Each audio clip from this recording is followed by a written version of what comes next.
video, I want to show my Jane Davenport jelly plate in conjunction with my Storytime paint pens.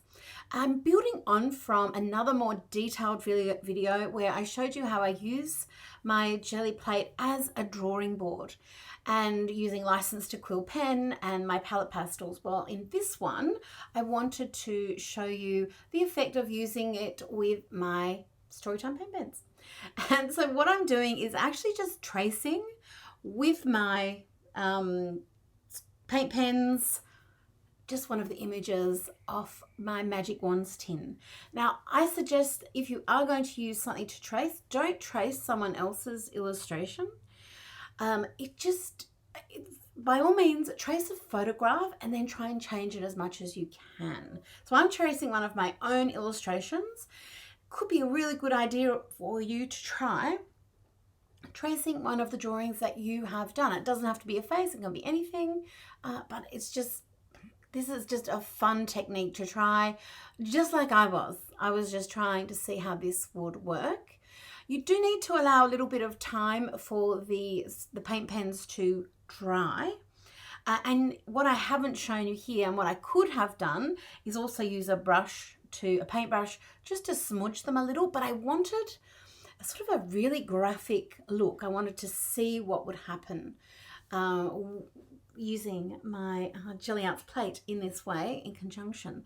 So I want to change this illustration as much as possible. So I'm just taking her away. And then I've got a little journal that I've made in the background, and I've used, to make that bright background, I've used incredible inks, my acrylic paints, and I've sprayed, splashed, and done all sorts of different things to get them.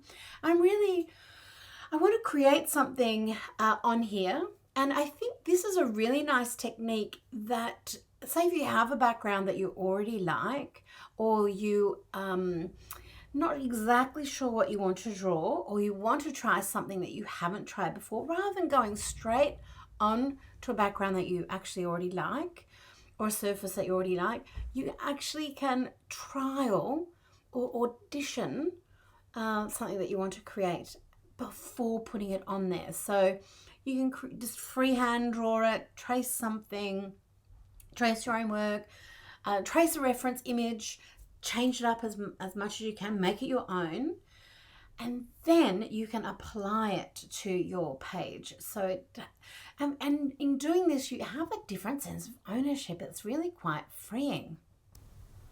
I also have a video of my tips for the Gelli Arts plate, in particular the Jane Davenport one. And my things are for using them, and one of them is leaving one of the clear acrylic sheets on it so that it keeps it nice and clean on the one side, which makes it even easier for this process, for being able to see right through your jelly plate. And also, because my version is the thinner one, it makes it even easier to be able to see through it as well. And once that Storytime paint pen is dry, I can then apply some of my palette pastels. I'm using my blend-in sponges and my batten blenders. I'm going to let the video go into fast forward because you can still see exactly what I'm doing even when it's going a bit quicker. I'm just laying in darks, highlights, and then color as well. I can just loosely lay the color in, and then I can blend it a little bit more softly if I want to later. And I quite like the contrast between the soft pastel and that soft blending, and then the marker lines, which are very, very bold. If I wanted to, I could actually go back over those lines again and just bolden them up a little bit more. I think when I use the baby oil to clean my jelly plate, just to make sure it's nice and pristine, it does leave a little bit of a coating if you don't get it all off, and that can resist things sometimes. So sometimes if I let it dry and then come back over again with that Storytime pen, I would get an even darker line. But what even this has allowed me to do is experiment with this sort of cloud shape hair, the little crown sitting there, that heart shaped face. I like all of these things, and I can always keep working on it once I've transferred the image off my Gelli plate. So to transfer the image off the Gelli plate, we're going to use acrylic paint. I'm going to use gesso and matte medium, the Jane Davenport versions. I've put a little bit of gesso down on her body there, and I'm using my brayer just carefully, just over the top. I want a nice thin layer. I don't want it too thick. If you can't see any of the details, it's probably too thick. It's just enough to act as a glue between the pastel and the paper. So I don't need tons, just a little bit. Sometimes this may take a little bit of experimentation to get that ratio right, but that's part of the fun of the Gelli plates, is that it is quite fun experimenting with that and working out exactly what needs to be done. So I've put down that gesso just behind her, and I want my brayer to be clean, so I'm just rolling it off onto another page that I have there, and then I want to spread out that matte medium as well. So I don't necessarily have to put it on that side of the page, because I'm not transferring anything, but I certainly do want to put it over the hairline.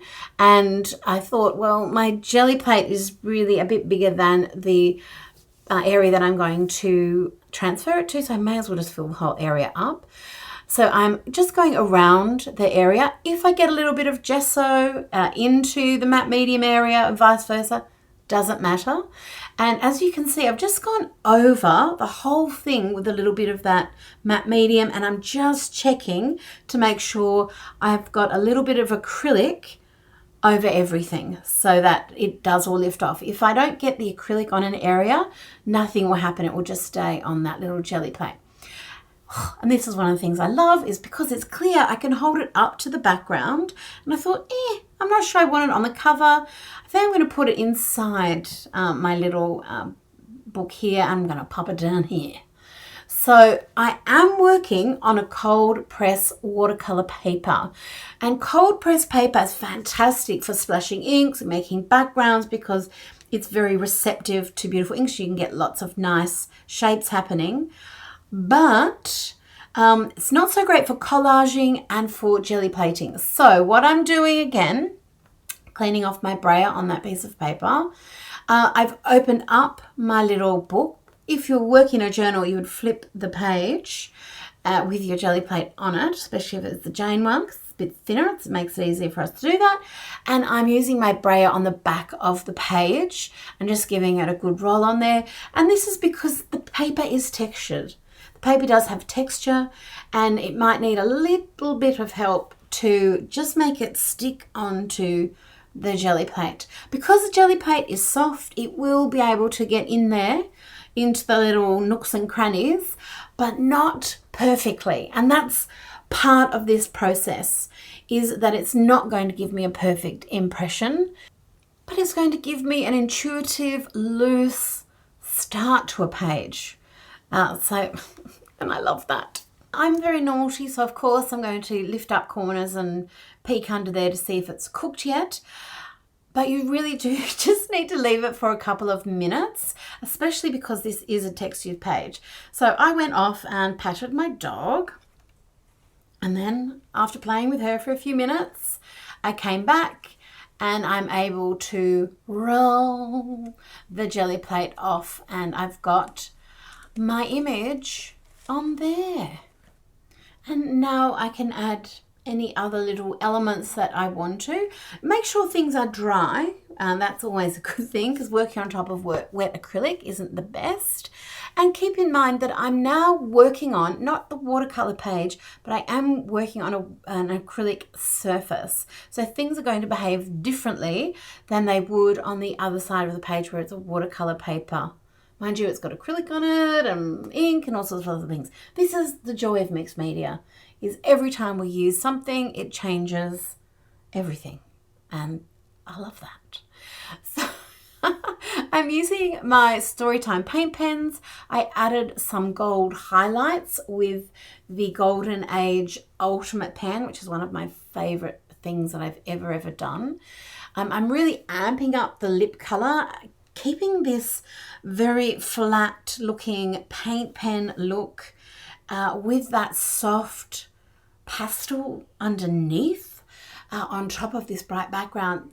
These are all sorts of things that aren't meant to be possible, and yet they are possible, and I'm showing you them right now. And I love, like I said, mixed media. This is what it's all about, baby.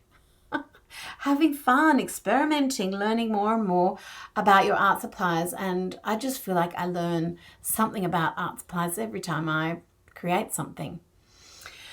So I'm using the Golden Age pen again. So this has got really glittery mica in it. When I move my hand out of the way, get your hand out of the way, love, you'll be able to see that. So it does have a slightly tinted ink in it, just very gently to really enhance the gold. This pen's best friend is, or maybe its sister, is the silver screen. So it's a silver version, and the ink doesn't really have much of a tint in it. It's really just sparkle, and they both dry waterproof. Gorgeous. And because they are a brush tip, they handle all of these lumps, bumps, and acrylic bits and that I'm throwing at it. It's fabulous. I'm emphasizing the lines with my paint pen now, adding others, changing things. I can leave the lines looking, craggly and distressed. That has its own charm. Or I can come in and perfect them, whatever I want to do. And just as when you create something, just whatever you want to do. You're the artist, you're the boss of the pens, and you get to create whatever you like. I'm adding a little bit of a white highlight onto the lip. White highlight in the eyes makes such a difference. Some little shapes there as well. But adding the high contrast points are really the thing that I love most about the paint pens in Snow Queen in particular. That's the white. I'm adding it just wherever the light would catch, and then I'm taking the large size in the white Storytime paint pen in the Snow White and going around the edge just to really demark her from the background so that I can keep all of my beautiful background colors. I do have some of that skin tone to just knock it back a little bit, and that was a really quick and fun way to create something on a page that gave me no stress, just joy. You can find my Gelli Arts plates, my Storytime pens, everything you're looking at janedavenport.com.